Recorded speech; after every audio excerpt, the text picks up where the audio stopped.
So moving on to the next category, which is Best Combat Sports Podcast. James, little birdie, told me that you're dabbling in this space now. Yeah, I decided that once I'd retired from rugby that my body was broken and bruised, so I'd go into an even more violent sport.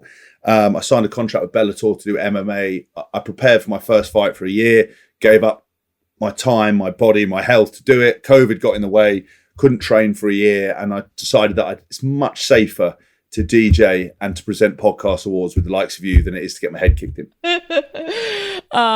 Combat sports, James. It was the most voted on category during the official judging phase, and the nominees, they're incredible. They did not disappoint at all. Vying for the best podcast in combat sports, Talk is Jericho, Morning Kombat, Boxing Life Stories, Fight Disciples, Adam Catterall presents Frank Warren's Heavyweight Podcast, MMA Hour with Ariel Hawani, IFL TV, and Fight Night Boxing Podcast. So the winner of the Best Combat Sports Podcast is Morning Kombat. Make way for the winners, Luke Thomas and Brian Campbell. Well done, gentlemen. Well, it is a very nice award, so thank you to everyone who voted for us, and thank you for the nomination as well, and we're very grateful. So you guys have a lot of different guests that come on the show, but which is your favorite? Who provides the best content? Is it fighters, promoters, fans? Yeah, who is it? You know, what happens is, I don't plan it this way, but a lot of fighters end up getting really mad at me and hanging up and threatening me or telling me off. So my favorite guests are Mike Perry and all of the rest of those that are willing to say, look, a-hole, okay? Look, because the thing at the end of the day is we want to be transparent. And that may be transparent ridiculousness, but we want to be transparent. So sometimes you ask those hard questions. When you guys first started the show, though, did you have any idea that it would be this successful? Were there any doubts? Like how was the beginning phase of this show? I'd say there's some doubts. I mean, look at this. Look at this gorilla.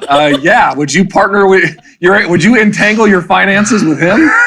I did. You know, I think you struggle with something new, so they'll all change. I knew the show could be this good, but I'm again humbled by the fan support, the corporational support from Showtime, CBS, Malka, who have really been, had our backs at every step. I don't know what the show ceiling is, and I mean, look, one day this might not even be about combat sports. It might be about relationships, because we have an editorial marriage. It's non-physical, but it's intense as shit, okay? and I'm just trying to keep this marriage bed, happy, okay, and clean. Well, wash your dishes. Okay.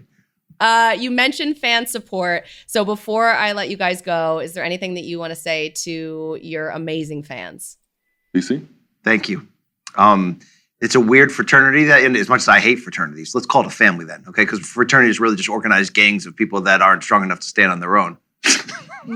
I mean, for two washed 42-year-old dads who are dead inside, you have livened us up again. You got the paddles out and brought some life into this whole thing. So thank you for everyone's support. We don't take a single bit of it for granted, and not only have they been supportive, but they've been really good about word of mouth. I can't tell you how many people have been acolytes for the show without us even asking them to. They just did it on their own. So for everyone who has been a part of that process, we are especially grateful to you. But thanks to everyone who even just watches at all, anything.